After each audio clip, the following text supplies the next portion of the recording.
Fuck's sake! Do damage to him! You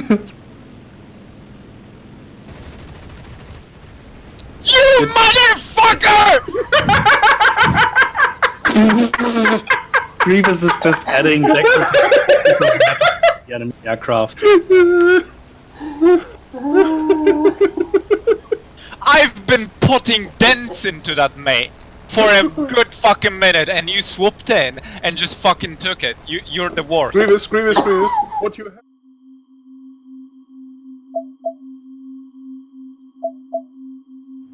G'day ladies and gents, and welcome back to War Thunder with Mags, and welcome aboard the A7M1. Now the A7M1 is a Japanese 4.7 premium aircraft. It is known for its turning capability and its not insignificant amounts of firepower. However, today we're not going to be talking so much about the performance capabilities of this plane, but rather the mistakes that people make engaging aircraft like the A7M1 in combat. So today what I'm going to be doing is showing you 3 engagements from 2 battles in the A7M1. Now, these were selected because, well, they're common mistakes that I see repeated again and again and again by pilots in War Thunder. They are very common mistakes. So this video is in no way having a poke against the pilots that I show. I see this all the time from a huge number of pilots in the game. So, our first engagement, we are going to be taking on a Spitfire F Mark 9. Now it's a 4.3 battle rating aircraft, so it's 0.3 battle rating below the A7. However, it is a fantastic aircraft, known for its maneuvering capabilities. It is a very, very good fighter. However, despite its capabilities, in all battles you need to select your engagements. So, the first engagement here, Spitfire has come out of dive, comes through and makes a shot at my A7M. Now, already into the first turn of the engagement, and the pilot has made 1 mistake and 1 error in judgment. The error in judgment was beginning this engagement in the first place, because I'm not the only aircraft here. There is a second aircraft that is very close to me. It's a Bf-109 F4. Now, the smart move here would have been to hold off to the engagement until the F4 and myself had some separation before beginning the engagement, but that's not such a major mistake. Mainly due to the Spitfire actually coming in from a dive, so it was moving at quite a good speed. If the pilot had continued through, made an attack, and used the Spitfire to boom and zoom through the formation, he wouldn't have had a problem here. He would have been able to break the distance faster than I could turn back, and separated himself from both the 109 and myself, allowing him to retake altitude using his energy and position himself as needed. However, he didn't, and this was the first mistake. Instead, the Spitfire pilot commits to a turn, and this is going to kill a lot of his speed. He's just blown off a lot of energy banking around against an aircraft that is already more manoeuvrable, and as you can see, just by dropping the throttles back into the 80% range, I was easily able to force off overshoot and position myself on the rear of the aircraft. Now at this point, the biggest risk to my aircraft was actually the F4 shooting me down, but I managed to land a solid hit and continue the turn through. Now here's the second mistake. One of the chief advantages of the A7M is its ability to turn in the vertical. It's a common trait shared amongst most of the Japanese fighters. So going into a vertical engagement with something like an A7 is not a smart move to begin with. However, it wasn't initially a mistake, as the 109 was in play as well. By going into the vertical in the manner that the Spitfire has here, he's allowed himself to out-turn the 109 and put the 109 into the vertical, killing its energy, putting itself in a position where it's relatively safe. So the initial move up until the apex of the loop was a smart one. However, at the apex of the loop, the Spitfire pilot should have rolled back to level and then continued on a shallow climb. That would have left the A7, myself, in a vertical climb trying to catch him. I would have killed my energy long before I managed to actually close range, and would have left the Spitfire in a position where he could easily turn the fight back on me, diving near vertical on top of a much slower moving aircraft. However, once again he didn't. Instead, having already outmaneuvered the 109, he chose to continue the loop through, sustaining it against my aircraft, which, well, it turned the end of this particular engagement into a shooting gallery. I can easily maintain a turn inside of the Spitfire in this aircraft, as I could with most of the fighters in the Japanese lineup. Now, I see things like this commonly with Spitfire pilots. Spitfire pilots seem to be used to being the most manoeuvrable things in the sky, and as a general rule, they actually are. But when coming up against an aircraft like a Japanese Zero, an A7M, anything along those lines, you no longer are. So the key for Spitfire pilots here is to treat their aircraft less like a turn fighter in engagements such as this, and more like a boom and zoom aircraft. Don't commit to turns that you can't actually win. Okay, so our second engagement here, we're going into the American Heavy Fighters. On our rear is the P-38K. The P-38K is a 5.3 premium aircraft for the US line. It is incredibly powerful, possibly the fastest climbing P-38 in the game, although it is not equipped with an air brake and its manoeuvrability does suffer at high and low speeds, but it is not all that bad at medium speeds. Now at this point, the P-38 has just come out of a dive. He's carrying a lot of speed again and he's moving to make a pass on my position, so 180 degrees and on the turn back. Crossover, but you notice I'm not diving on his position. Instead, I'm setting myself up to go into a climb. Now, this is a pretty standard baiting maneuver when you're in a slower aircraft trying to deal with an aircraft that has a much higher energy advantage, coming out of a dive at extremely high speeds. The P-38 can climb incredibly well, but once it starts moving into near vertical maneuvers, it loses speed incredibly rapidly. Now, the smart move for the P-38 pilot here would have been to make his dive, pull up to try and take a swing at me, which he did, and at that point level the aircraft out and use all the speed that he gained in his dive to punch out of the area as quickly as he can, reopening the gap and allowing himself to use the P-38's phenomenal climb capability to put itself back at altitude, to turn back around and make another swiping pass at myself or whichever other fighter was appropriate for him to dive on at the time. Instead, he pulls the P-38 directly into the vertical, effectively killing all of the energy he has, allowing me to easily loop the aircraft over at a comfortable speed, initiating a rolling turn inside the maximum radius that the P-38 is capable of looping in. And you can see at this point, even as the P-38 was just starting the downward section of its loop, I was already in the upward, able to easily roll over, and at this point I am now on the P-38-6. He's blown all of his energy and all of his advantage at this point, and one little tap on the elevator and it's all over. Now, even with that shot to the elevator, the P-38 was actually already gone at that point. He'd blown so much of his own speed and committed to such aggressive vertical maneuvers at such a low altitude that last dive that he entered before I shot him, he was never going to be able to pull out of in the first place. Historically, kills such as this would have been referred to as maneuvering kills, but as a general rule in War Thunder, this is being rather generous.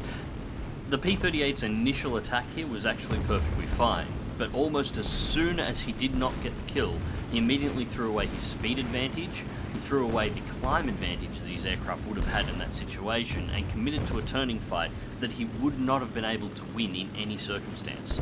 And from there he attempted to push the aircraft to such an extreme that he actually put himself into an area that, even if nobody had shot him, he still would have died. High-speed boom and zoom aircraft such as the P-38K have the advantage of being able to, as a general rule, select the fights that they want to be involved in by booming in on their targets from altitude, and likewise, when that attack either succeeds or fails to succeed, they have the option to choose when to disengage, using the immense amount of energy that they've gathered to exit the zone. It is incredibly important whenever flying these kinds of aircraft to never give up that advantage, because the second you do against an aircraft that does not rely on this advantage in order to fight, you're going to lose. And in all aircraft, regardless of type, situational awareness is key. Always remember where the ground is, because in the end, it is the ultimate enemy. And so we enter the last fight of this video. Now this is exactly the same fight as the last one with the P-38, but at this point, it's about 6 minutes on and we are now at around 14,000 feet.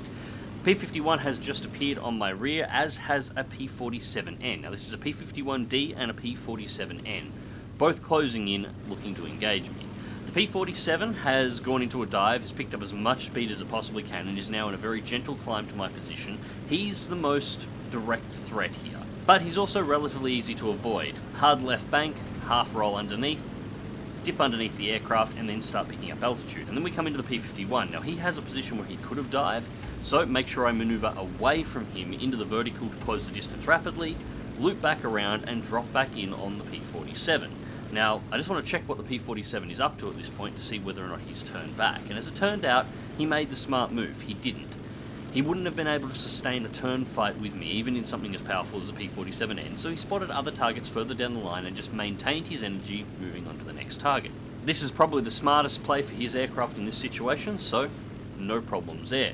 The P-51, on the other hand, has turned back and begun closing in on my position once once again. Now, to gain enough airspeed to actually close back in on me, he's had to dive and sacrifice some of his altitude, so he's now attacking from below. And once again, I'm using a fairly standard baiting maneuver. I'm pulling into the vertical and I'm rolling the aircraft in the direction of the aircraft that's trying to attack, forcing him to bring his aircraft almost directly into the vertical in order to be able to fire on my aircraft. Now, he did manage to get his guns onto my aircraft for a split second, but not for long enough to do any significant damage. But in the process of doing that, he's sacrificed all the airspeed that he gained out of his initial dive during the turn back to reclose on my position, dropping his airspeed somewhere down to the 200 kilometer range, which is getting very close to the stall point of a P-51.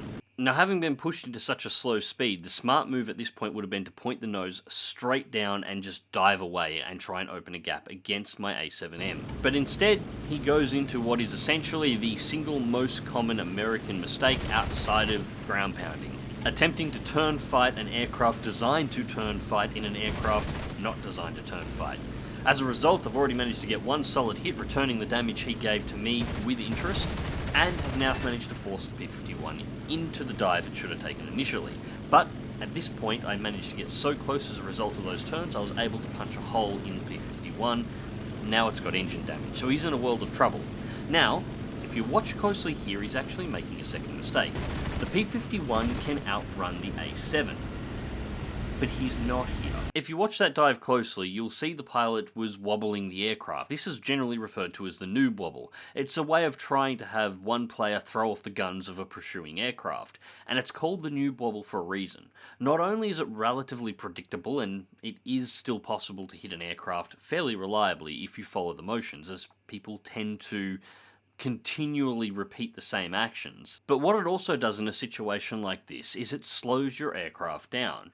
Should the P-51 have not wobbled and just flown in a very gentle curve just to keep the guns from being perfectly lined up as hard at the ground as he possibly could have, he would have been able to open up the gap to about 600 meters. Not a huge gap, but still about 200 meters outside of the convergence range of most aircraft's guns within the game, and far enough out that shots from Japanese guns would have been far less likely to hit. He also would have been doing somewhere between 700 to 800 kilometers an hour at this point, and once he hit the treetop level, the P-51 is able to sustain speed better than the A7 can, so he would have been able to open up the gap and either chosen to re-engage at his own will or otherwise head for his runway in order to pick up a repair.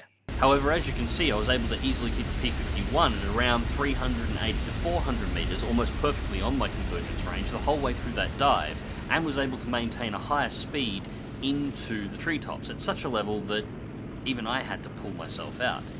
And instead of trying to run, the P-51 attempts to turn back and continue the engagement. Again, a non-turn fighting aircraft, now operating at lower altitudes, attempting to engage an aircraft that was designed for exactly this kind of fight. Exactly the same mistake that the P-51 pilot made at altitude after his initial pass. And that dive was the last point in the engagement that the P-51 could have taken back any control in this particular fight, or even had the chance to escape. At this point, once again back at near 200 kilometers an hour, we're cruising at stall speeds. You can see the P-51 struggling to maneuver, and it was child's play to pick the plane out of the sky. Now, once again, I want to be perfectly clear with this. This was in no way taking a shot at these three pilots that I've selected out to show these particular engagements. As I said, these mistakes that these pilots made are mistakes that I see replicated again and again and again by virtually all nations in pretty much every kind of aircraft at pretty much every battle rating in the entirety of the game. Many of the situations that pop up amongst players in the game in regards to certain aircraft being overpowered, certain aircraft being underpowered, performance differences between particular aircraft, are often the actual result of pilots putting their planes into situations that they never should have in the first place without considering what would actually happen in these situations. And while, yes, War Thunder is no sim, and many of its aircraft don't operate in a manner that would be reflected in their real-world counterparts, that doesn't mean that you cannot learn how each of the aircraft operate within the boundaries of War Thunder itself. Which aircraft have certain advantages, which aircraft have certain disadvantages, and then fly your own aircraft in a manner that puts those planes on the defensive, rather than in a manner that gives them all of the advantages. All 3 of these engagements could have been turned to the advantage of the pilots at least one point in the battle. And on top of that, all 3 of these engagements could have at some point allowed the pilot who has made a mistake to safely disengage from the battle and reassess his current situation safely. The reason these 3 pilots were shot down was because all 3 of them continued to push an engagement that they had already clearly lost control of, in spite of the fact that there was virtually no chance of them ever actually winning. Anyways, ladies and gents, I hope this video has been informative. I hope it gets you thinking about your own flying in War Thunder, and until next time, click that like button, subscribe if you want to see more, and as always, fly smart, fly safe, and I'll catch you in the skies.